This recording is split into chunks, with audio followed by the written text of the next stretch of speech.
Welcome back, everybody, here to the international qualifiers for the European Division lower bracket round one. Where currently Vega is getting schooled by the boys in their pajamas. They're on match point the rest of the way. They got to win 2 in a row. Yeah, they do. It's stressful. This is it, boys. This is it. Do they have a chance? I think they have a chance. I still argue that I think their draft was better. They just got rolled by getting outplayed. Like, what else do you say? And I think Sin had some really strong points, so I think the Bristleback was a really good last pick. But I was talking to Ellie during the break, and I feel there's 2 ways that you want to play against Wisp. The one is kite the carry, which we saw Viper being picked for against tiny Wisp lineups. And then the other is just kill him when he comes in. And I think that's what Vega's lineup was built to do. So a Bristleback without a Wisp in that scenario, arguably a lot weaker. But I think maybe the laning phase for Vega just didn't go as well as they wanted it to. And then they kind of just, I don't want to use the word choked, but it really felt like they lost their direction. Well, let's find out if they can get the draft this time around, because the draft's already underway. So we'll jump ourselves directly into that. And, well, one surprise, not really. Wisp going to be banned out. The Queen of Pain also finding herself on the sidelines, which means we enter the new doors for SF as well as Disruptor to join the 2 heroes who were in our previous series. But it was NiP who banned the Wisp. It was. So obviously they respect the power of this hero. Now, NiP has played Disruptor, I believe, 5 times in the qualifier, and they are 3-2 with the hero. One of those losses was to 4 Anchors, but it was before they knew that they had already moved on. So not the most overwhelming win rate yet. I feel like Hanskin is an absolute monster on this hero, just from having watched him, regardless of the win-loss score end of the day. I think it's a really strong support for NiP, and Vega are going to have to be scared of it. I love NiP's 3rd and 4th ban out. It's like, well, what does Vega have that can just be so OP that we don't think we can battle up against it? The first one is the Ursa Warrior, which Pasha plays an amazing Ursa Warrior. The second one is realizing you have an SF as well as a Lashrak on the field. Take out that Dro Ranger. Do not allow for the combo. I'm looking at the draft right now, and I got to say, Vega are very intent on winning their lanes. Like, they take out Queen, Puck, and then Viper. The Rubik is kind of a great pick against Clockwork in general, but there are also some pretty handy things to steal. I mean, even the Undying ban, it's a strong hero in general right now, but also a hero that can dominate the lane. So, yeah, it's 4 potential lane dominators banned out. The big thing for me is, like, the Shadow Fiend should have a relatively easy time this game, assuming NiP don't pick another aggressive roaming hero. Like, Disruptor +1 can kill anyone. Like, that's just how the hero functions. But I think that they're trying to set up their dual core to do extremely well in this match, instead of the last game where they kind of heavily prioritized getting the gyro farm. I'm trying to think of mid-heroes here for NiP that make a lot of sense in this given situation. You could always just go back to their old one, which is the Lina. That's true. They could just run the Lina on Limp. They used to run a lot of Veno, and when they couldn't get Viper, they'd often turn to him. Not really sure that's what you want against Shadow Fiend. It'd be dangerous, especially when you can just collect souls from your early play quads. You have to put everything else into like your poison attacks. You can just go back for something like DK if you really want to. I mean, the Shadow Fiend DK matchup's not terrible. With the Ogre buff It's pretty up bad. and control. Well, you're going to lose the lane. I mean, the thing is, you lose the lane, but it's not like DK actually needs to win his lane super hard. He just needs to hit like level 6 or 7, and then he just hits your tower a few times or rotates, and then 1 successful gank equals tier 1 dead. Like, what do you think about this Ogre pick? This is not a support most teams are running. I believe NiP played it once. They played against Power Rangers, and they won rather quickly, a 31-minute win earlier in the qualifier. Do you like the Ogre pick here? It's more of an aggressive support, it feels like. Yeah, I think NiP, if they wanted to, they could go aggressive with these heroes. They see a Rubik, they see a Lesh. That lane is a little bit scary, but Ogre is a bully more than anything else, right? Like, he's great at walking into heroes. He can even just walk to a lane, throw like an Ignite on Shadow Fiend, and just completely zone him off the wave. You have a lot of playstyle options. So. And that's where if they wanted to pick, like, say, a Dragon Knight, it doesn't have to be a 1v1. They can put pressure on the mid lane, and Vega don't have a great defensive support right now. Rubik's okay, but it's not like they have an Earthshaker or even a Dazzle type hero that can guarantee his safety. Whenever I see an Ogre, I always instinctively think 2 physical damage carries. That's like... Just for the Bloodlust. Yeah, it's a really big appeal in getting the Ogre. It's not the only one, but since Fire Blast was nerfed again, Ogre really fell out of favor, and it's kind of the main advantage I would say he has over other supports. There are many supports that have like a stun and a slow, both being ranged or something of similar impact, but he has that, and then he has his tankiness. Are we looking at like even a lone druid, do you think?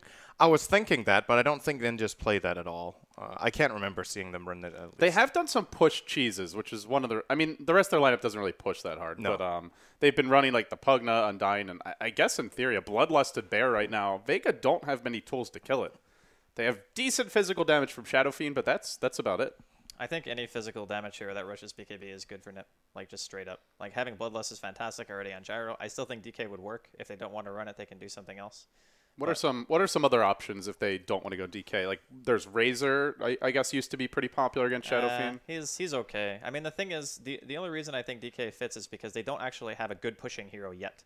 Like they have very good team fight without a doubt, and they have good pick potential between Disruptor. You have Flare Vision for Clockwork, so you have some synergy there. You also have the Initiator and the Clockwork himself. So the only thing that you really need is you either go all in a team fight, which seems like NiP are going to go with Alina. Good call, Toby. Yeah, she still works very well with Bloodlust. She obviously has great attack speed already and move speed, but Ogre brings her basically to max on move speed and brings her to a lot Isn't of it like attack. it's 255, I think, with 3 Fiery Soul, right? At level 4, somewhere around there. It's something ridiculous, Yeah. and I think they're gonna build the Lina that way anyway. I think she's gonna start off with the standard, maybe Yule's plus mobility item and optional eggs, I would say, and then afterwards, probably transition her into some sort of a semi-carry toward the mid-late game, which I think she's actually really good for. Yeah. Especially when you're playing against the Nyx. If you go all in on the intel and just spell casting, he can really destroy you. So She's also just great against BKB carries later on in the game, and I mean, looks like it is going to be a core Lina here. So no matter how big Shadow Fiend or Leshrac get, one Laguna Blade, you're not looking so hot anymore. It's kind of funny when you guys are mentioning it. Like the only reason why like Lina was popping up into my head is you're talking about with the bans from Vega, all the main lane dominators, which is what NiP normally had. Like I remember the MLG Pro League finals, they were running basically as much lane domination as you could possibly get. Lina was in 60 to 70% of their games, either banned or picked, and she just fits so well into this lineup. And it's one of those heroes too, which Limp has proven time and time again. It doesn't matter what matchup he's up against. He's still capable of winning because he just gets up in your face time and time again. You burn through all your consumables, and there's just nothing left in your lane. It's difficult to play against. I would definitely say NiP have the advantage in draft this game. I think in the first game, Vega had a nice draft, but I feel between the Nyx and the Rubik together, you have two heroes that are going to be hard-pressed, I think, to contribute in some meaningful way in the early mid-game, whereas NiP, all of their heroes are great skirmishers. They have good team fight. I would definitely say that NiP have the superior lineup. do you think the Witch Doctor last pick was a good pick? And why do you think they chose that? Because I don't see any obvious reason to get a Witch Doctor this game. Yeah, I'm kind of wondering the same. Just between the Disruptor alone and also having the Flare Vision and Hookshot, it's going to be so hard for him to actually get good ultis off. Uh-oh. This is going to be big. boy. Oh god, This is could gonna just be be the big. series right here, Toby. Here we go. Seema, where's that first stun? It's going to be the Ignite on him, and this is actually better that Seema gets called out because he gets a 4-man stun with the Telekinesis. Now Solo with a Paralyzing Cast can buy some extra space, but it's only so they could run away to fight another day. They do not want to be here. They've actually managed to avoid this entire fight because no one's on the front lines that has a stun. What? Okay, Clock might actually catch up. If he skills no. Battery Assault. No, he skilled Cogs. He's going to get off another lift, another stun. Seema just keeps on walking backwards. Don't tell me this little Grand Magus is going to get away. They but could turn that if it Leshrac seems wanted he to go. is. Oh, that looked like potentially 3 hero kills, but went for the Ignite level 1. Normally the better killing ability, but allowed Rubik to get off the Telekinesis stun as a result. And he does end up escaping. I wonder maybe... Level 1 Fire Blast is not that good normally, but maybe in that situation would have been better. All right, we've had Sind and Draskell now leave us that the fun and games is done before the foghorn was able to sound. So we got Nagro trolling from NiP with the Disruptor Ogre as well as the Gyro together. Really solid lane for NiP. This does mean the Clockwork is having to go one-on-one up against the Nyx Assassin, but up close and personal. Be careful of the Spike Carapace timing. Yeah, good lane for Clock here. He's got much higher kill potential early on, because if you ever catch him in the cogs, then he's likely to die. So I think that's a pretty good lane for NiP. This tri-lane, we're going to have to see it. The Ogre is just a nice hero to have. There's a couple of squishy heroes here on Vega, but you don't want to get up close to the Gyro, and Ogre can be the hero that walks it and looks to start it off early on. So I think I would at least slightly favor NiP in the tri-lane. Yeah, I would agree. There's just so much damage you can do in such a quick succession as well. NiP could find an opening very, very easily. At the same time, we do have to keep our eyes very closely on this mid. If you're looking for a lane that can basically go up in fire, this is practically it. It's Lina with that initial stun and slave and just quick damage out from both sides of the fence. Because the SF, he might go for raises once he hits that level 3. That's 2 sets of raises. Or 2 levels of raises, sorry. But then you got 3 times that double raise. It's gonna hurt. It's going to hurt a lot. Do want to take a look at the warding situation here on the bottom side of the map if we have a moment. There always could be a clash, so we'll try to do it quickly. It looks like the pole camp did get blocked. They failed on their first D ward. I'm not sure where the other sentry is if they have one still in their inventory, but they're not able to get off the poles right now. So that is a bit of an advantage to NiP, though. This could be bad. Pick him up, but they missed the stun. Oh, the drag back into the stun. That was first blood if they hit that. 100% on the money if they got it, but maybe Pasha felt like the telekinesis drag back was a little bit further. It is a very difficult coordination to get, especially when you reposition the target. I think Hanske was going for the. I think he's already got glimpse skilled up. Is that correct? I believe he does. And yep. Yeah, he went for the level 1 glimpse, but that has a very low range, and unfortunately wasn't able to find the opening. It feels like a way to secure the kill once Jaro already starts with the rocket barrage. Yeah, if they get the glimpse back and they follow up with the ogre stun and fire blast and slow, they're going to get the kill there. So. Unfortunate for Vega. Well, they'll be looking for better opportunities moving forward. But so far, Gyrocopter is handily winning this tri-lane as far as it goes farm-wise. The Leshrac only 4-3 to the 10-7, or now 11-7 of the Gyrocopter. Mid lane, so far a wash. Generally, we see Lina having the edge here just once she hits level 6. She's got the higher kill potential. Shadow Fiend, it's difficult to hit a triple rage against a hero that has as long attack range as Lina does. So I think Lina has the edge here, but so far, he's farming excellently for no one, and it all comes down to if Limp is able to get him low enough that the Lina ult would be a kill. See, that's the crazy thing, too. It's like, what does the SF really get that he doesn't have earlier? Like, when you hit level 7, then you got your 4 points up in Razor, so you got your good damage out from that. But Lina, all the time, is pounding into you. This is the reason why NiP really prefer a hero like a Lina, because there's no period of the lane after level 2 where she can't combo you, where she can't drop your life down quickly. And as it gets up in further and further levels, you've got combo after combo. And it's not as though it just tails off, like, oh, well, like SF, I throw out my 3 races and that's all. I got some physical damage, but that's it. Lina then gets Fiery Soul buff up. In fact, Limp's already got it here. So then you're also increasing the physical damage output. So your damage over time is actually, not damage over time, it's not dot effect. Your DPS, is rising and rising and rising as well with this laner, plus you then have burst damage on top of this, which then makes you so fearful as a laner. This is why NiP keep turning to the laner in times of need. Yeah, and the thing that I worry about here for Vega is they definitely need levels on their supports, especially the Rubik. And with the pole camp block, last game we saw them getting off poles, this game they're not. And in that sense, the tri-lane not going very well for them.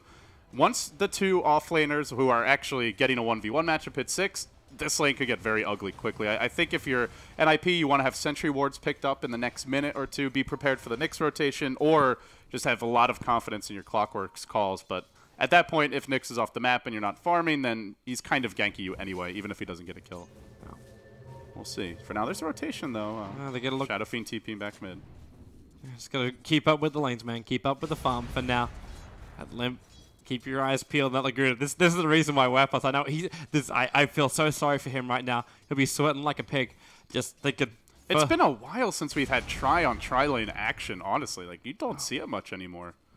It's poking up here and there, but it's when you've got lanes like this where there's kill potential everywhere. Like NiP, they got more kill potential over on the Clockwork, but you've also got Vendetta available now for the Nyx Assassin. So he's got the potential to give a huge amount of grief to the Clockwork, while in middle lane it's exactly the same kettle of fish. It's Laguna Blade with slaves and stuns and the whole shebang, or razors and all, and bottom lane even then, like it's Rocket Barrages, glimpse back into wall, so you got to stay there even longer, and that's the opening that we're waiting for. Limp the damage, that extra level of Fiery Soul which he put into, that's what makes it work, and first blood goes to NiP, and applause for Wepas. Meanwhile, Seema was thinking about an opening. They might TP in the Clockwork. Here he comes, Static Storm, or rather Kinetic Field getting dropped here. Now Arrow moving on forward with Handskin. Jonas is in tow, he fires off the rocket, he's going to look for the follow-up hookshot, perhaps. No, he lets him go, so it ends up being a 2-for-0, but with the Clockwork being forced to TP, so at least Nyx gets a little bit of extra farm top for now. That's an upside. I'm actually surprised Mag didn't instantly TP down in the second he saw the Clockwork, expecting that follow-up push shot. You're 100% right to look for it. You TP down there, you're looking to actually make something happen. But I think the extra stun... Oh, they want to get a bigger target here, perhaps. They're going to bring in the Rubik towards mid. It is nighttime right now. And the Observer Ward, which is already down for Vega, is going to see that movement coming in. But there's also a Hell Ward for the Dire, so unfortunately there won't be any kill potential. I think they just want to start getting their supports levels. As mentioned, the pull camp got blocked earlier, so they'll send Shadow Fiend to the jungle. Rubik will get a little me time on the mid lane. And since the Clockwork just TP'd, I guess they're not too worried about the gank, though, right as I say that. Nyx is still farming. He's near mid now. This Clock maybe tries to make a play on the Rubik. He's trying to keep himself hidden. It's the fear factor I think Unison Farmer's going for. You don't know where he is or where he's going to pop up. So because of that, the SF has to play a lot more defensive. Your bottom lane's worried. Mag is still thinking, I don't care. He can hookshot in on me. I'm going to spike Carapace of Vendetta and good luck to the little sod. He's not going to be able to achieve anything. And now they actually get some vision here because the rocket comes from nearer towards the base, so Vega can come back out in the lanes. He's now got the most CS in the game. That's how long the Clockwork was off the lane. 17 CS disadvantage. I think when he left, it was like 3 or 4 CS differential. So I don't, honestly, given that TP's not really worth it. They got the 1 kill without him, and I mean, frankly, he wasn't even needed for it. So I don't think it worked out at the end for NiP that he moved in there. I think the idea, though, behind the rotation is just that NiP are looking for momentum. Like, they want to snowball with this lineup, and this lineup is one of the best to snowball with. So if they can just find a couple of pickoffs, then pushing down that bottom lane, they're not going to take out the tower straight away, but it's establishing real lane dominance. And they probably would have assumed, too, with the hookshot in, that the Nyx would be forced to TP. Yeah. I mean, that's where NiP are looking very prepared for Nyx. They've got 1 Sentry Ward mid. It's partially to de-ward a potential Hill Ward, but also to dodge the Nyx ganks. And there's also one near the trees in the bottom lane, I believe, protecting the tri-lane. So excellent anticipation by NiP. And, you know, it's something that you take for granted if you see Nyx every game, but with Nyx being kind of a niche pick, it's something that even experienced teams sometimes forget to do. So this is really well nice played though, by NiP early on. This is really nice for a Nyx, though. Like, he doesn't need to come and gank. He's just farming, man. He's going to have a really fast blink at this rate. Oh, I'm actually wondering if Blink is the best choice here, or if it's better to go into something which is going to help you secure these kills and lane, and not lane dominance, but map presence, and go for something like an earlier Dagon.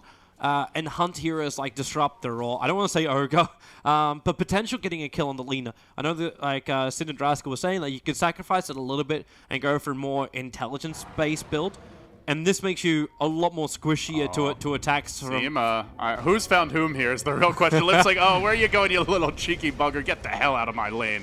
Now the glimpse, but not a very good glimpse, and it's on a hasted Shadow Feet anyway. So in the end, NiP forced to rotate in 2 heroes to protect their precious Lina.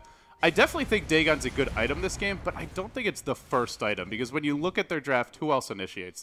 Yeah, there's not much there. If they don't get a blink on the Nyx, it's up to the Rubik. It's either the Nyx walks in, and I don't think you can count on that against NiP. They're a good team. You can't really expect your opponents to never buy sentries or be prepared for ganks. It's that greedy kind of play, which I don't say we saw from Vega before, but it's just a space creator item, which is coming to my mind. But you're right. Blink is a lot more standard. And I still think Dagon's good, just not as the first item this game. The only issue I'm going to have is, like, if you get to a point with Lina, when she picks up an Aghanim Scepter, you've lost your window. And the Dagon kind of goes out that window. The Disruptor you can still pick off, but you're never going to burst damage down an Ogre Magi. Like, guy's got 2 heads and 2 asses, which have a lot of padding in it.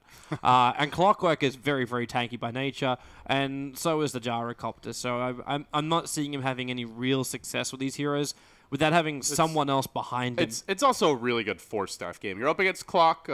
Force is great when they try to go on you with the Disruptor. You can maybe force a teammate who just got glimpsed out before the kinetic field rises up from the earth. So I think even just getting the more standard items on Nyx could be a solid choice here. They picked a very cookie-cutter draft for Vega in general. And I think they're just looking to go back to basics in this game. Don't try to win through any sort of flashy plays or crazy picks, but just play solid Dota. And so far, it's a much more even game than the last one that we saw. Well, then again, our game was very, very even until that 5-0. It just takes one fight. Either way, and the game could get blown wide I think NiP should also be very, very careful walking through this kind of river because of exact this reason. He was too close to the wall. And now Disruptor's caught in the hillside. And the Courier's here. Okay, that's going to give a TP. You should give a TP over to that Courier. Bump, bump, bump, bump, and Hanskin won't remain there for long. But it burns a TP scroll on him and a cooldown timer on it. It's maybe where you even consider trying to make a play on mid or top, knowing that the best counter ganker outside of the Clockwork is no longer available to make that rotation. But the mid play is difficult, though, because SF could just back off like he just did then and farm up the jungle. So no, I'm saying you could go after NiP. knowing that the Disruptor can't TP to counter gank. So maybe they try to go on Lina, but for now, doesn't seem like it. And again, the Lina just has such good warding protecting her. The Sentry as well as the Hill Ward a bit north of the, or rather to the west of the tower. So very difficult to find the opening. NiP are burning so much money for sentries. It is. It's the Nyx tax. It's one of the downsides having to play against. Nyx hasn't left yet. Like, he might have left for maybe 2-3 seconds, and they're like, okay, let's drop a sentry ward down. I think you might be here. But it's it hasn't really happened yet. It is. It's working out beautifully. I like. How weird is it to say that? The fact that this Nyx is just sitting in his lane farming is actually better than if he were ganking. Oh, I love that from Limp. He's got his Yules now. Just in case there's an observer ward up on top of the hillside, someone might have slipped inside of Roshan and put it down or something in the lane where they don't have a sentry ward. He TPs the tier 2 tower, smokes up, and then instantly Yule Scepter up on Pasha. Follow-up stun, the wall is there. Laguna was not required for that, but they're going to find the kill anyway. It's supposed to give you fiery soul stacks, and Seema stunned up again from Seal Kid, and that's a very quick 2-0, and NiP. We said this lamp can snowball. I'm thinking it may do exactly that, LD. Oh, jeez. Now he has Blink, and now he needs to get involved. After that, 4-0. More importantly, the tower's in a little bit of trouble here, Toby. I'm okay with the fact that Nyx didn't gank earlier. It probably wouldn't have worked, given NiP's positioning and warding, but now you're at a point where somebody's got to make plays. It basically felt like Vega was offensive trialing, because they never got to pull, really. They never got much experience on their supports, and let's see what they do from here. Mag getting close to level 10. They also have the mech, so they're getting stronger in the teamfight department, but I mean, NiP have Gyrocopter. They have just a terrifying teamfight carry in their own right, a lot of AoE coming out from the Lina, and a very disruptive here in the clock. So it's one of those games where I feel like a lot of it just comes down to vision and execution. And Pasha's dead. Pasha is legitimately dead. Limp would just come in, and again, we just rinse, repeat, and then just put it on a reverse cycle so he can go through it again. 30 seconds on the sideline. Lina finds herself another kill. That's 2-0-2. And her first rotation down to the bottom lane gives her 2 kills as well. This is just so defensive from Vega. I don't know why. It feels like they've kind of curled up into a shell. And this is a team that normally likes to get aggressive and make plays. They're just sitting back, letting NiP move around the map and control the tempo of the game. And at some point, they have to start making moves, whether it's baiting a potential gank, whether it's trying to smoke and get a good aggressive ward up. You mentioned the potential Hill Ward near Roche. They didn't actually have it, but it could have helped. In other situations, they have to do something. You can't win just by sitting back the entire game against NiP. And the one thing they can do, which they TP'd in now for, is a Clockwork, who is very, very tanky and actually had a haste rune. If Mag doesn't hit this perfectly, and in fact, Unison Bump. Oh, all right. Well, we're playing the line dance. Unison Bump, how much damage have they got? It's enough with the SF there. But these are your 3 cores you bring to kill off 1 Clockwork. Good news is they're not dying bottom. that's the best part.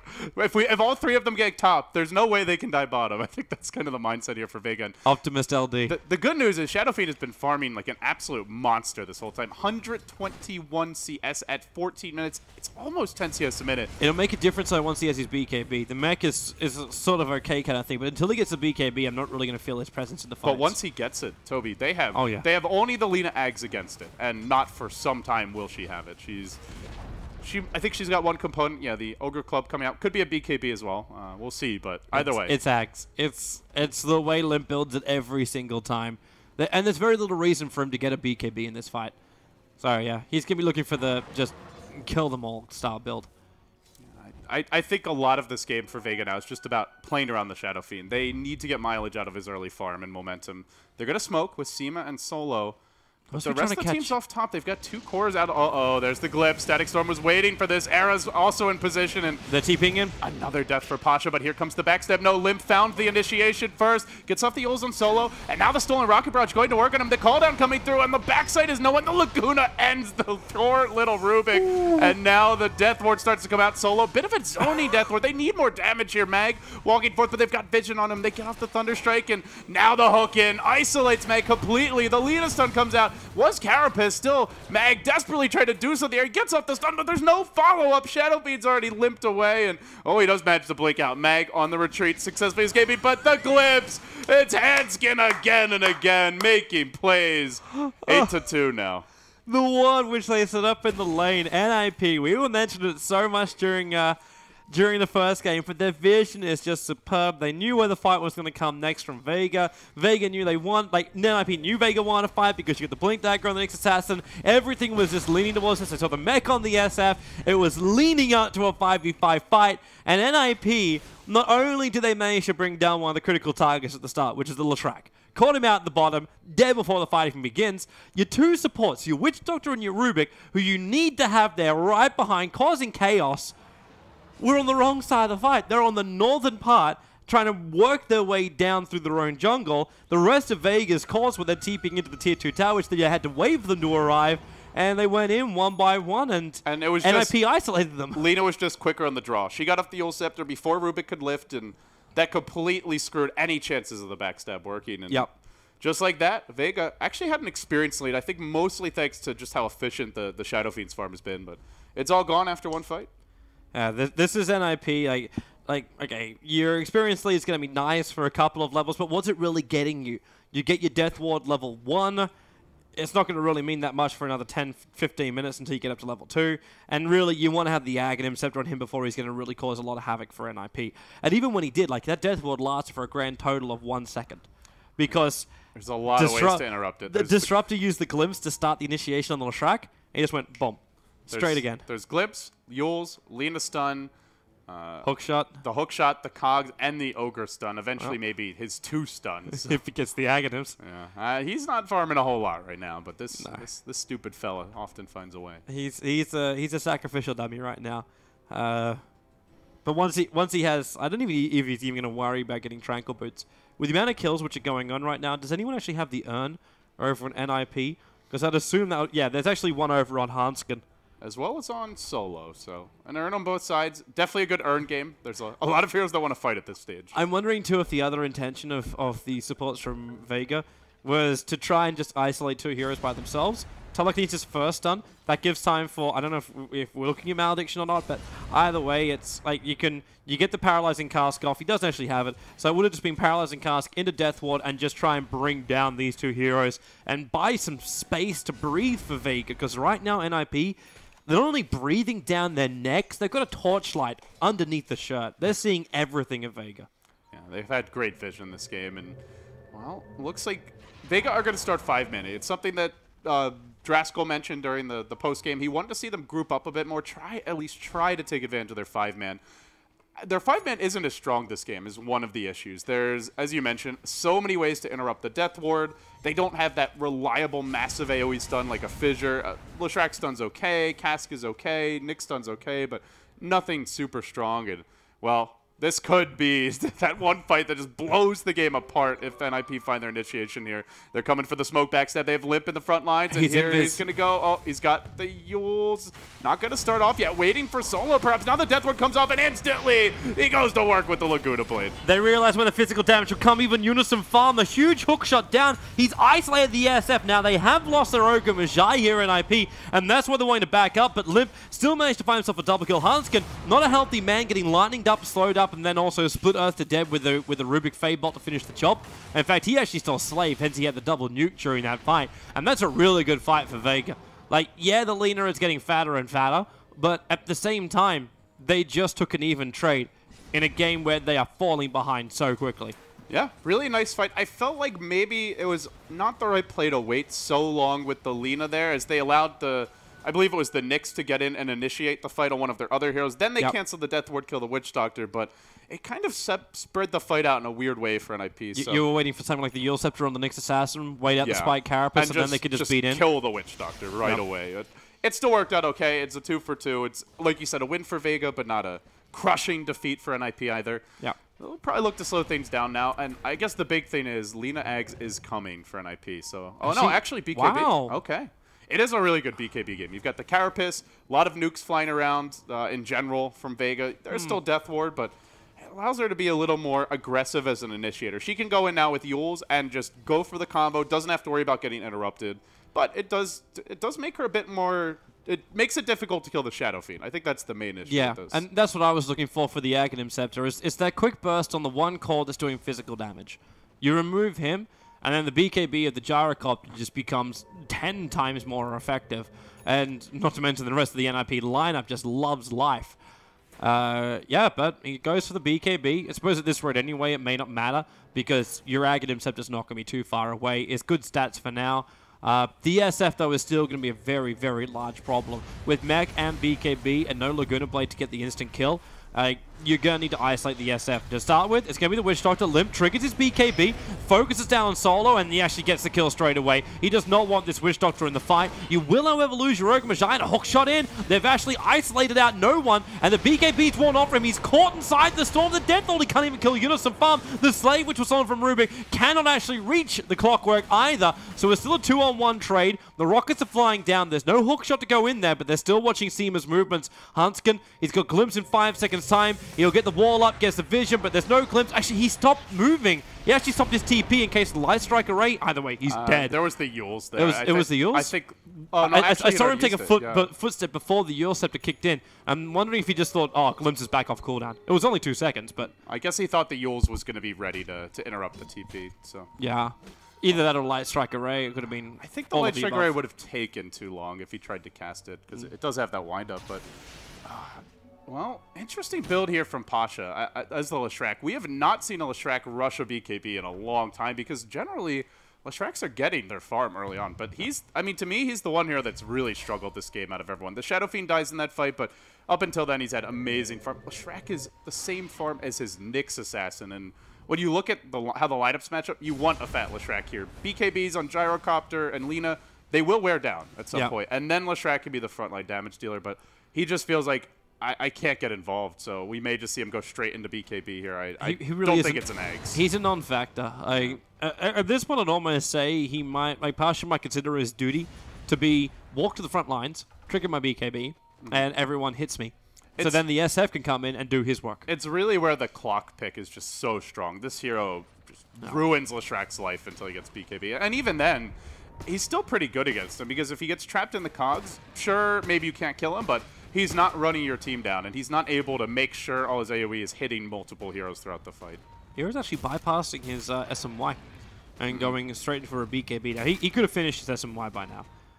I think it's a good BKB game for like pretty much every hero, to be honest. It would not surprise me at all if we see 6 to 8 BKBs by the 40-minute mark. It's just so much magic damage, a lot of nukes, a lot of stuns, a lot of ways to interrupt channeling abilities here, like the Requiem, the Death Ward. All very important to make sure you get them off. Well, looks like it's Vega's time to smoke and move. Try and find this kill is coming. The smoke's coming out in the courier at the moment, I believe, for the Witch Doctor. Mid, though. And they have the Witch Doctor heal, as you mentioned. That's kind of fine. So Yasha now being built by Shadow Fiend. He's going to take the tower as the frontline siege engine. Do they want to make a go on him? Oh, they glyph, and now Hensky looks for the glimpse. Oh, BKB dodge. But they force out the charge. And that's more than worth it for NiP. The lower that immunity is for the SF, the better it is for them. No, definitely worth it. And it's no cost, really. Look at the size of that raptor. It's just so big. Like it's almost pay to lose. It's like easier to click, I guess. Like that raptor is just like inspiration for all Jurassic Park movies. It's just bloodlust. It is pretty cool, I have to say. But yeah, it's quite intense. Makes the hero look like a midget. Everything's just so big. Lina is even like... no. She's amplified herself in a way of size. But NiP, it's... Now I want to see their warding game, because this is something which NiP, like, they're being fantastic throughout the series so far. And also we got an aggressive ward from them over on the, just over on the Dire, on the Radiant Ancients. So they can keep tabs on that, but there's nothing inside the Radiant Jungle now.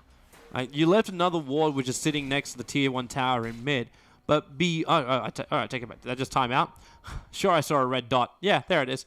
Yeah, it's the NiP ward. So yeah, they see everything. In fact, they may kill everything now. There's no... Actually, there is the BKB up and running. That's 2 charges for nothing. Well, is he down to like 7 seconds now on this thing? I think so. Yeah, it's 6 seconds. Oh, jeez. This is what Sin was talking about in the previous series. You look at the SF. You trigger your BKB just to walk in. Oh, wow. Okay, glimpse back, Seema. You're dead. But with the BKB, you trigger it, then you're going to get yourself into position. that's like 1 or 2 seconds. And a challenge for your Requiem Assaults. That's 2 seconds. And how long have you got left on your BKB? That's basically it. You maybe get like a couple auto attacks or raises off, and then you're done. And it's just no risk play by NiP. It's not like they're putting themselves in a position where Vega can go in. They have to back in all these situations, and I think it's just Vega being a bit indecisive. If they want to push, they need to be 5 there, not just Shadow Fiend in front, and then the team runs, and then he runs later and has to waste the BKB charge. And the bigger issue to me isn't just that the cooldown's been used, but also as soon as it goes on cooldown, then NiP go for an objective. So now they're going to take the tier 2 mid. Here come Vega. They don't want to let it go. They're smoked up. Look for that paralyzing cast. Mag starts off with a stun. Misses it completely. The Death Ward's going to go. And Unison farm. At least the Blade will return off a lot of it. The Requiem solves up nicely. Not to mention the call down, but the first one to die is the Nyx and the Clockwork. They're on the sidelines. The battle keeps going. Lacuna Blade. Libby dies from the Death ulti as well as the Shrek in the middle of the fight. It's 2 for 2 trade-off now. Well, there's a storm where the battle used to be. Hunt's going to be able to TP out in time. Yes, he will. The stun does not come down in time. And NiP, well, they still took 2 cores for 2 cores. That looked like it could have gone very poorly for Vega. When Mag ran in there, he really hesitated, and it looked like for a moment that he was actually going to get an initiating stun. But he got Yules, then the fight broke out, call down came down. Shadow Fiend's Requiem did a lot of work there. He reduced a ton of the incoming NiP damage, and I think if it weren't for that, we would have seen those supports hardly dropped at all. The Rubik and even the Witch Doctor were still at half HP or more by the end of the fight. So we do see the strength Shadow Fiend has at this stage of the game. And I think the other thing is all they have right now in BKB is just the Laguna Blade if she's completed Ags. I don't even think she has just yet. Yeah, still about 1,600 gold short. They're going to need a farm Gyro as this game moves along, or they will have no way to kill heroes like Shadow Fiend or soon enough the Leshrac, who I imagine either has his BKB or is about to complete it as well. He'll be getting close. In fact, he's already got it. Now. Big item for him. Maybe now we can stop seeing that net worth drop a little bit because he's at 7.7k at the moment. The SF's got too much weight in his shoulders. He needs Leshrac to take some of it off it. And NiP, well, here's an opening. It's going to be Seema. Battery Assault can actually go for the cogs, but he wants to wait until the telekinesis is over before he does such a thing, and they just Laguna Blade down the Rubik. Jesus. But this is the smoke gate of NiP. This still could be a lot worse for Vega. Yeah, only losing the Rubik ends up, it's good. At the same time, though, NiP, they're going to look to punish this. They walk into the Roche pit. I don't believe the Radiant team has any vision. They may suspect it, but they don't actually know. There's not even a ward near it. And NiP got their aggressive ward. You wanted to see this in the Radiant jungle, Toby? You get it now. And he walks underneath the sentry ward as well on the way up. So they see the fact that Mag is inside of Vendetta. I believe that's actually prompted a secondary sentry ward to drop. And there's dust for the Ogre Magi. So there's no way that Vega can go against this. If they go in, they're going to feed. Yep, they'll actually lose the game if they go in. Because then they'll just move to bottom lane and push and take the bottom racks. Well, if not the game, then certainly quite a few of the outer buildings and all of their map control. It would not be a good choice. You are 1,000 gold away from an Agadim's Lena. We're 27 minutes in, and she's got BKB, Yules, and soon to have Agadims. And the other issue is that the Shadow Fiend BKB is getting low now. I mean, it's yeah. probably it's 5 seconds. It's 5 now. Yeah, it's 5 seconds with the Agadims on the Lena. He can at least have Manta in a moment. Like, that's one upside. Yeah. He's going to need it. I mean, ideally, you want to be baiting out some NiP spells on not your main hero. Because if it's otherwise, you're going to get wiped out. They do have the Clockwork in position here. Maybe looking for a hook shot. He can go for this, too. He's got a lot of support behind him. But they found one up Nyx. Is he under Vendetta right now? He's underneath the Observer ward. They're de-warding out the ward. That's why Unison Fan just lost his extra vision. Nyx able to scout this out. I think for NiP, a gem is in order here. You're up against Nyx. You want to maintain map control advantage. I think they have enough gold to purchase one soon. Ogre, 600 gold. I would like to see one of the 2 supports buy it. I think generally we've seen Handskin getting a little more farm priority when he's on Disruptor, at least, as he's a playmaker with this hero. So I think go gem, maybe the Ogre the one to pick it up. But it would really help them against the Nyx, who's been giving them a lot of intel so far in Vega. Oh, hook shot up. Now it's the Observer ward, but it's a little bit too high. It didn't actually connect on the SF. They're definitely going to know this is warded now, but unfortunately, the ward's about to expire anyway, so not the biggest deal. Doesn't matter. It really doesn't matter then. It's one of those things where Vega may even just waste a sentry ward to try and get rid of it. But the 3 sentry wards committed to the top lane already. You can't. They can't keep burning this gold on the Rubik. Have you gotten to cast this yet, Toby? The Agadim Scepter. The Lurker Nyx? I have not. It is a lot of fun. I have not gone all Brood War on Dota. It's ridiculous. You get the You get the long range burrowed impale, and then you have like the automatic carapace stun in an AoE. So you have basically a 5-second stun if you run it right. It's really strong. I have a feeling I'm not even going to get to see it. The way this game is going, it's still fairly even. It's stored up enough that potentially he could get the space to farm, but you want to get this farm now onto heroes like SF and Witch Doctor for the Aghanims or Rubik for anything. I think the thing that bothers me is less the score or the map position and more just the way Vega are playing. I've rarely seen them look so defensive, so much just as a reactive team. Normally they like to go for plays, but it's kind of funny. It's understandable why. It's kind of funny after their 2-0 victory earlier today, which was like, it was very, very confident from them. But then they play up against NiP, and it's this, well, we don't have confidence in our team fighter. If we do, we don't draft the same lanes which have that level of aggression that you're searching for. It's not like Vega. I said this in the break too. If Vega get 2-0'd out in the manner they're currently having it done, I'm feeling really sorry for Vega. I hope people don't take a negative view of Vega away from the TI qualifiers. If you've only just tuned in for the playoffs and that's all, go back and look at their group stage games because they're a lot better than this. They are. They really are. And Vega deserve a lot more credit than what this series is going to give them in the public Again, eye. this game is still pretty close. Vega can absolutely turn it, but very true. To me, a lot of it's coming out of the supporting cast here. Shadowfeed with a 5-second BKB, there's only so much he can do. I feel that's where a big Rubik spell steal could make the difference. What you just pointed out. Two thumbs up. The Death Ward could be massive. He's really got to be Solo's got to be extremely patient with this because there are so many ways to cancel it. He's got to keep his distance more than anything else. And it comes down now to Rubik. If he had a positional item, controlling where NiP are going to try and fight this, and Witch Doctor getting himself in position for it. He doesn't have life. Like, Solo went for the Raw Rags. He wasn't looking for anything else. He's like, as long as I can get my Death Ward off, and I can do some bounce damage, it'll force NiP away from my cause and into a chase kind of situation. They're not going to fight this Tier 2 tower. There's no point for it. NiP still are looking to try and push, maybe not high ground, but look at how fast she attacks. It's plus 255. She's got DD as well. She actually looks like a machine gun. Oh god.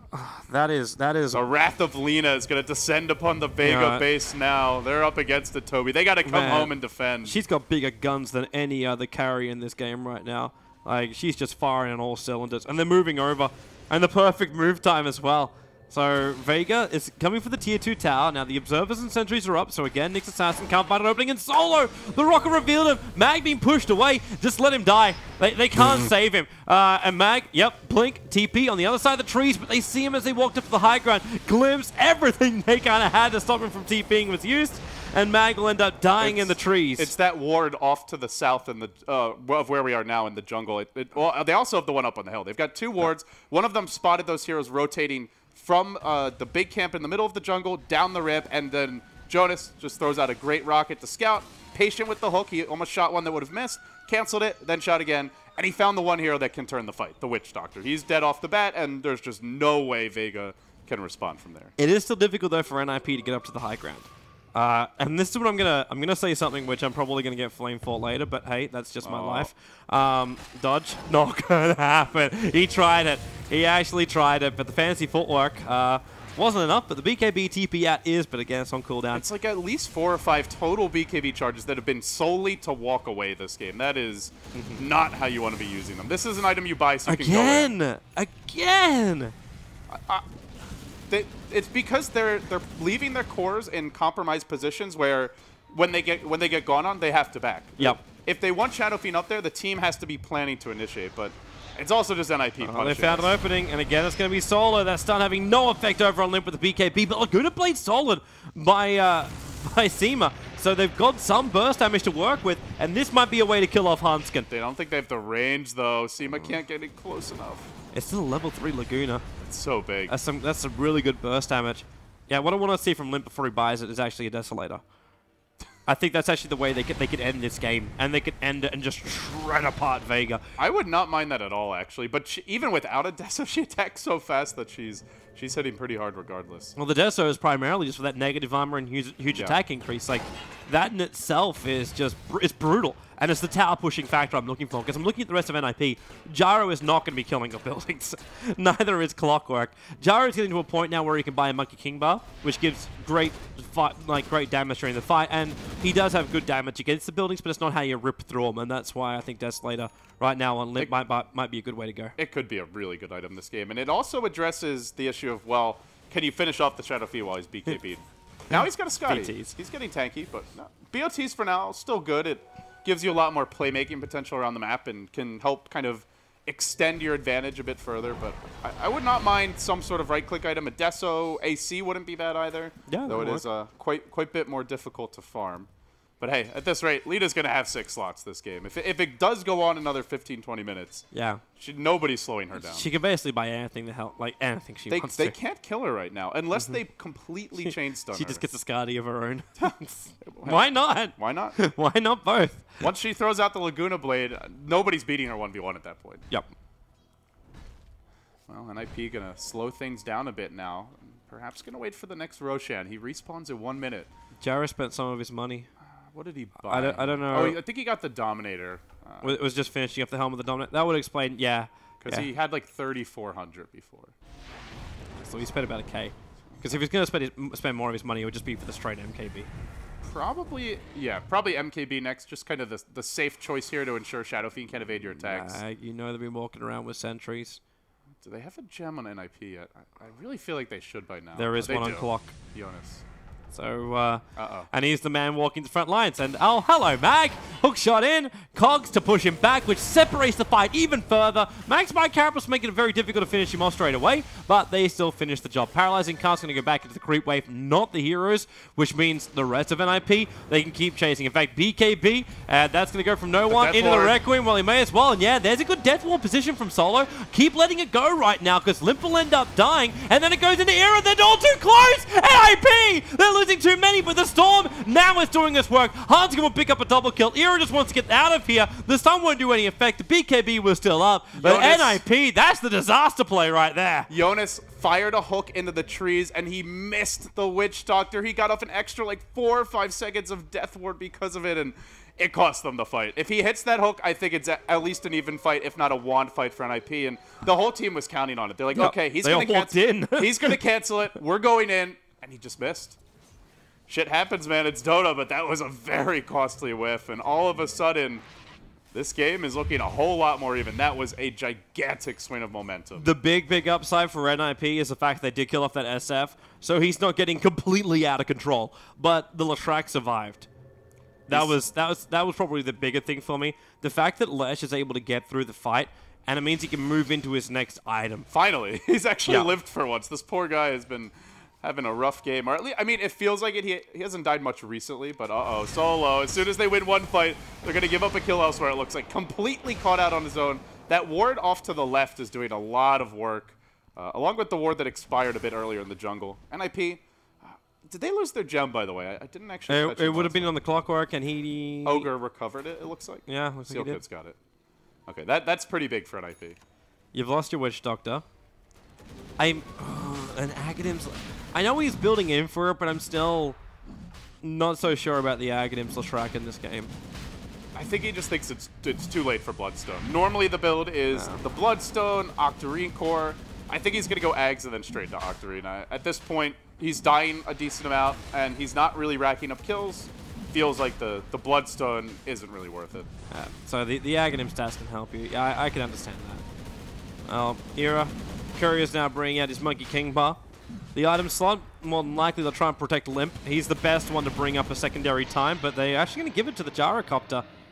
I would have preferred it on the Lina primarily because, like, she's got so much damage, and by the time they get through her, they're going to go again. Mag, oh, that's a BT onto the lane. That's going to be the Lina arriving. And Mag, well, they're not going to glimpse him back. They lost the vision of him, but they do see Pasha. They have a hook shot as well. Does Jonas want to try for a play here? He's too late. The blink away. Oh. Now he's too late. Close call. That's when you just hope you have that Aghanim Scepter on the Clockwork and just keep tossing him out after. Oh, if you had it, why not throw? Just in case. in the next 9 seconds, I'm gonna need this hook shot. It's critical. Well, Vega still playing a bit on the defensive here. Again, the gem makes life a little difficult for them as Nyx can't reliably start fights at this point. I think that's where, moving forward, he may want to go into a BKB. Did he actually complete an Ags yet? No, he's close, though. This item can completely ruin NiP's day. Going high ground now. Now it's like they have that ridiculous turtling initiator, like a Bat Rider, a Magnus. We saw Dendi use that earlier in the European qualifier. This item, it makes Nyx a whole lot scarier to try to break base against. I'm actually hoping he can finish it. But right now, they keep giving all the farm to everyone else. But it's making sure the SF has buyback, more than likely.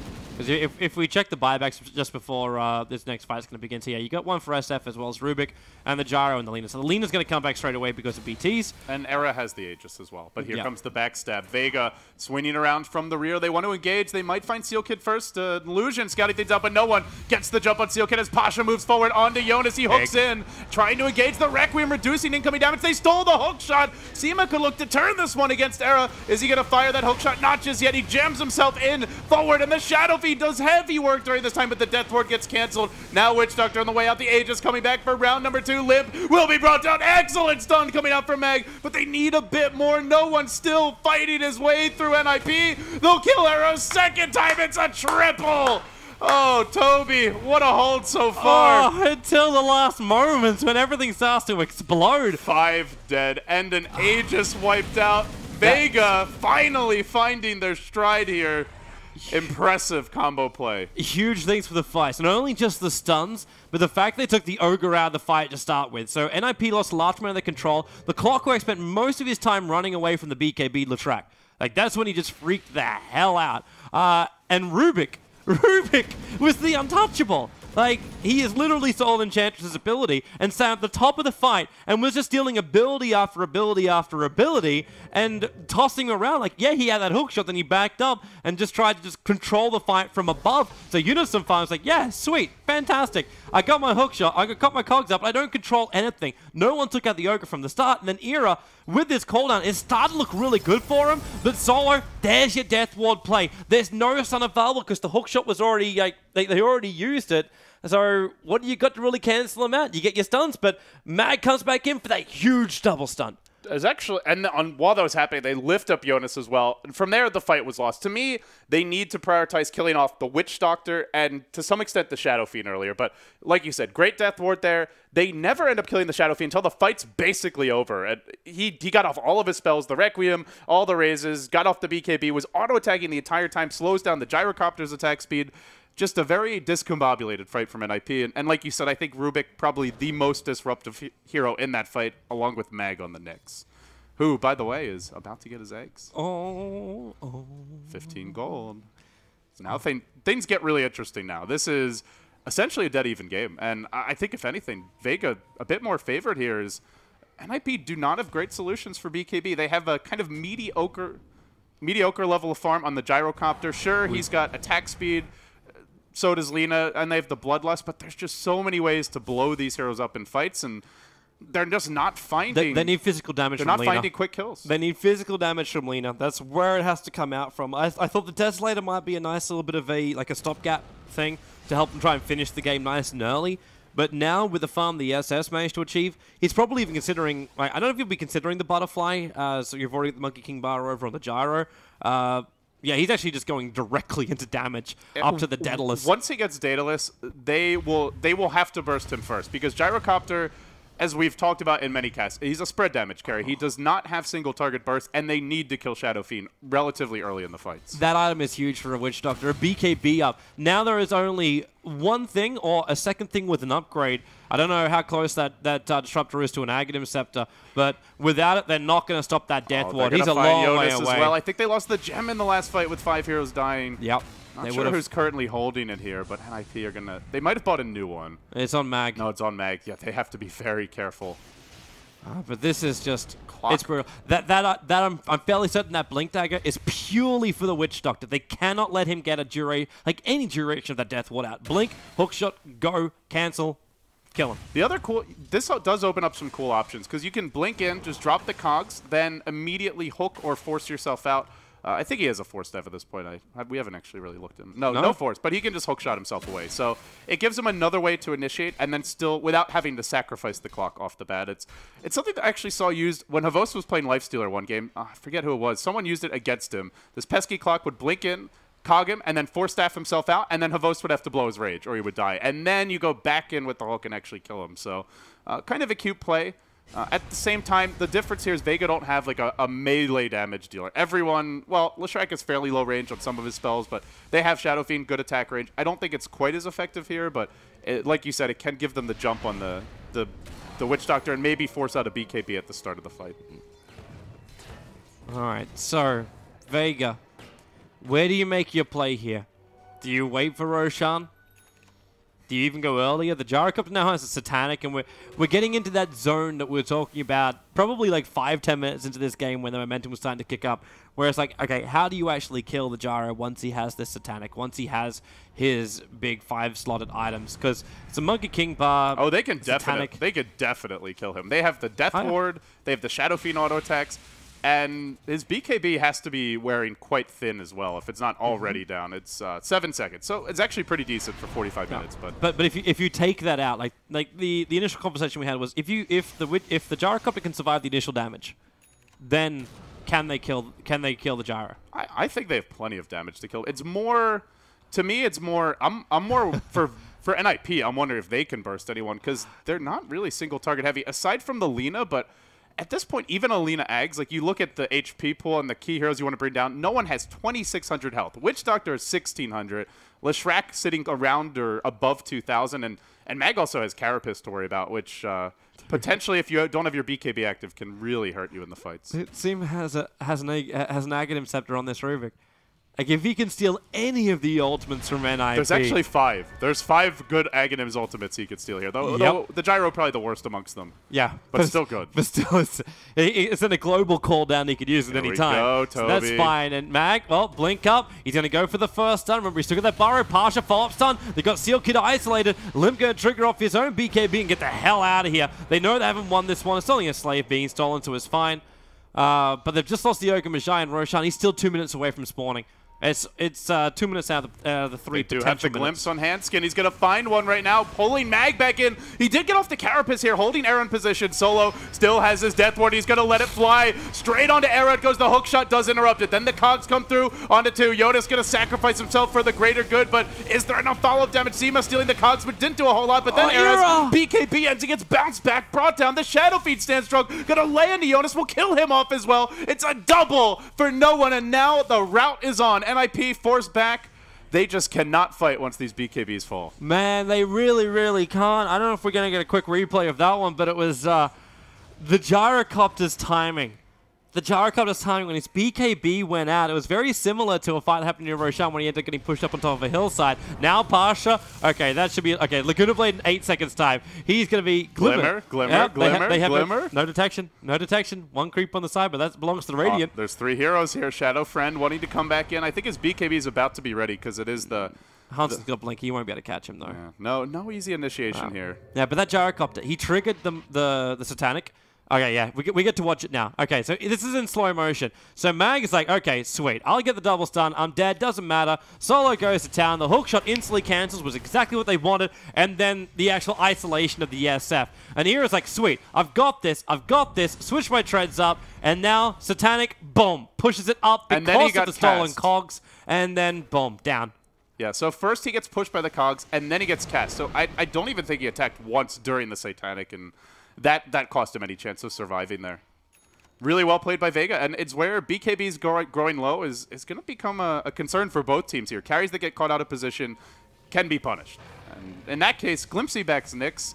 Not really the best hero to glimpse in a lot of cases. We'll see a Dust getting randomly popped. They're worried about Mag. Maybe that wasn't the intention, though, because there's a Sentry Wood down the ground. Does NiP have a new gem?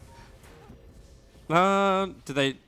so it's in the hands of Mag at the moment. No, they did not. No, they did not buy a new one after Mag took it, and he's going to look for something here. I think they also dewarded the hill, which I believe had a ward at the start of that fight. Yeah, Sentry, you see, has been dropped down. That was part of how they knew NiP was in the neighborhood because of that ward. So Did make a bit of a difference here. But we're getting to that point where Lina doesn't burst enough. Like, these cores are too tanky. They need more single target burst. So maybe they look towards a Hex on Limp. You mentioned physical damage. That's an option, I suppose, as well. But they just aren't getting any quick kills. And when you don't kill quickly against Vega, you do not win the fight against a Rubik with an Ags. Yep. That crazy Death Ward, heavy physical damage from Shadow Fiend. We haven't even really gotten to see the Lurker Nyx. I'm hoping it comes into play here more. He hasn't burrowed once. Now that stun jumping in over on Limp. Disruptor ulti is down, which is controlling up Mag. It's another hook shot. Tries to keep him back, but it's these BKBs, which will now wear out for Vega, apart from the one over on Pasha. It's a bit of a clusterfuck right now as the Lina. Well, there's your buyback. She comes back in. No one's so low. The Rubik actually stole the Laguna Blade, and Sealkid, even he's being stunned up with Era next to us. The double stun for the paralyzing cast. Can they finish it? The blink up by Pasha. He'll find it, but can these guys get away though? Solo's on the run from Era. Now he can turn on, well, nothing, just attack damage, and he'll bring down Solo. They have to run away while Hanskin was chasing down the extra one. That was the Leshrac who TP's out safely. Rubik was not able to recover the gem. He chose just to retreat out. So NiP will get one, but now he's bought a Blink. Blink, Aghanim Scepter, Rubik. This is starting to get scary. Now, NiP, what do you do? Like, the Witch Doctor's been a big issue. I think Rubik may be a bigger one at this point. He can steal the Lina ultimate. Disruptor's ultimate is devastating. The Clock ult's really good. I think the other two ults, the Gyro and the Ogre potential spell steals aren't as scary, but, well, we'll see, Toby. In this fight, at least no one had to back. He gets off the Requiem here, helps reduce a lot of the incoming damage, but you'll see Pasha surviving for a while. Era commits on him, but you can see he just doesn't kill him quickly. I think he's glimmered in this case, takes a while to bring him down, and no one ends up backing off, surviving. The spell steal was absolutely magnificent. Yep. There was the Glimpse play, there was no follow-up for it. Then they blink forward commit onto Sealkid. Not sure that was worth it to kill him, as it does end up costing Solo. And at this point, the Ogre is, frankly, the least valuable hero by a long shot on the map. They're actually battling for Roshan now, so we come back to our live feed. 15 minutes in, Era in trouble on the high ground. He's got to break free with his BKB. Can't even get the call down off. Turns the Satanic on, and in comes your Clockwork hook shot. Can't buy him enough space. The Satanic doesn't do enough work. He lives! The Lurker survives! Vega now, they found Hanskin up on the high ground. Perhaps did they know? I don't think they did. That was actually a ping coming out from Hanskin himself. They have no idea that he's up there, but he'll blink himself down now. And Mag just chilling. He's waiting for NiP to come after him. That's the thing, is around the Roche pit, this is where the Lurker Nyx gets really scary. There's so many choke points, so much opportunity for a devastating Carapace stun, for a long-range Impale to come out. It's kind of the same idea as how good he is on the high ground, where when it's more of that congested area where heroes tend to clump up and get caught in traffic, that's where this hero can really excel. And again, BKBs are low now for everyone, so a lot of these heroes are getting stronger as the game goes along as a result. Can't believe this game's gone on as long as it has. It's really? getting really intense now.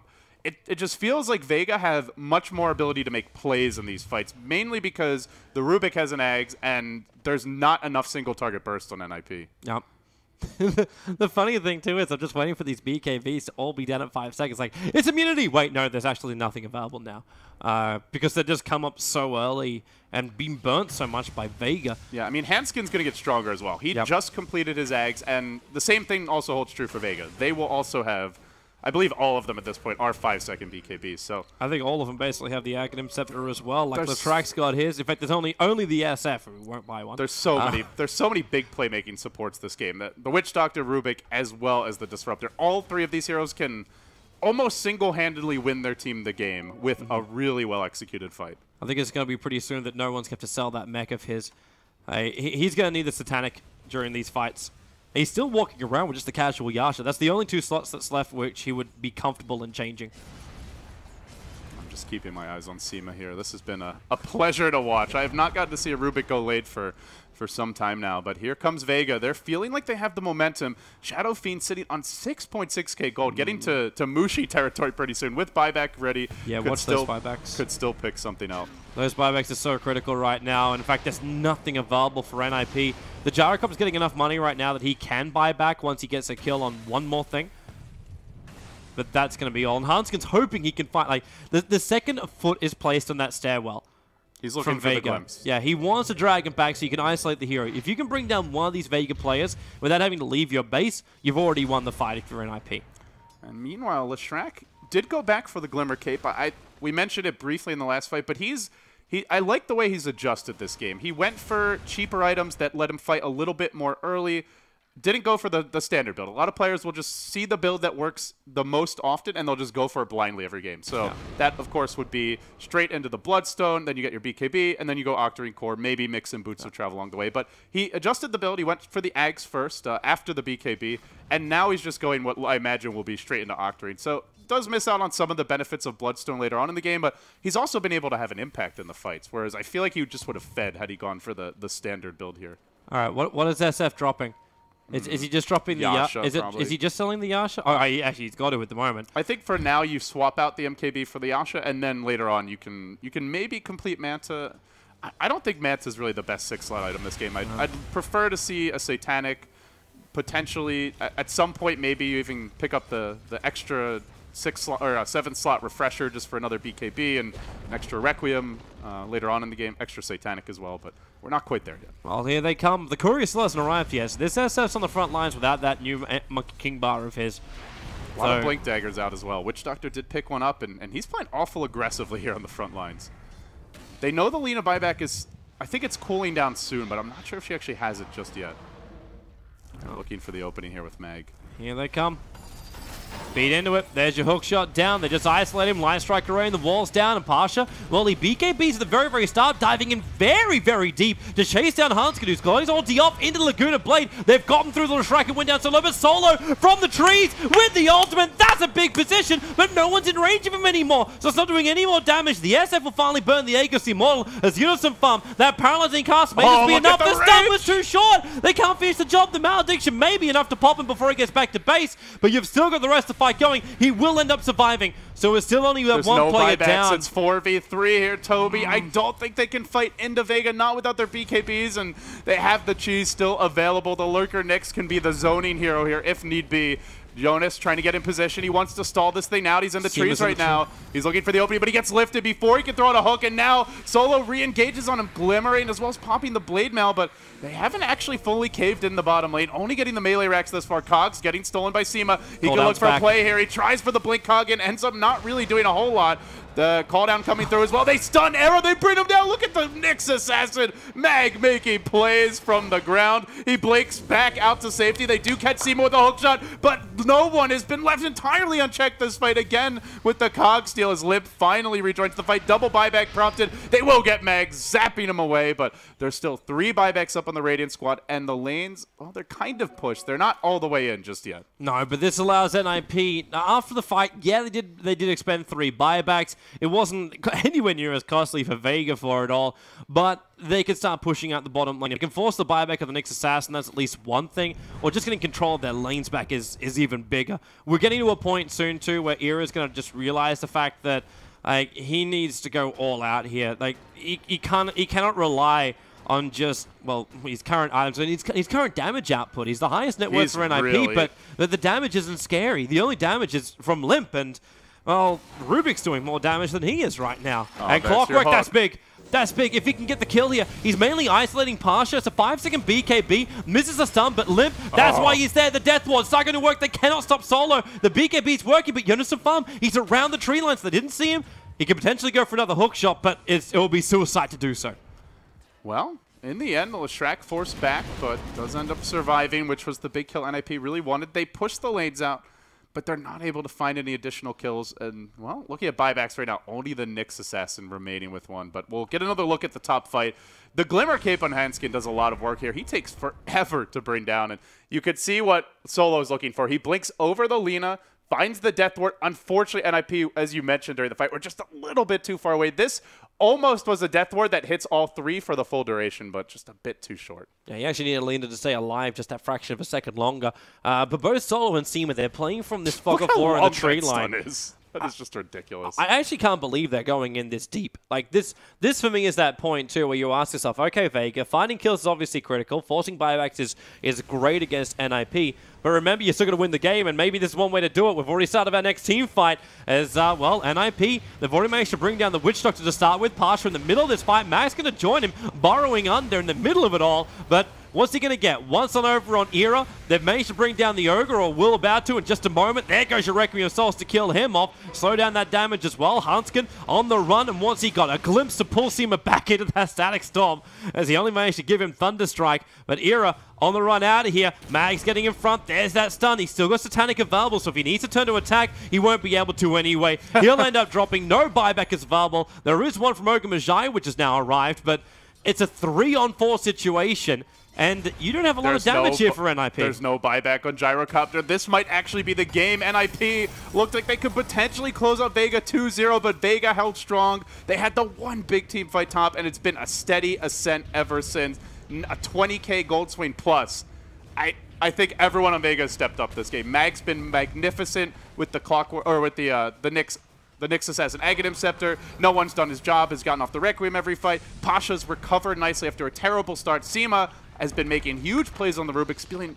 We saw the Laguna Blade earlier. Yep. We've seen the Cog steal multiple times, the hook shot steal as well.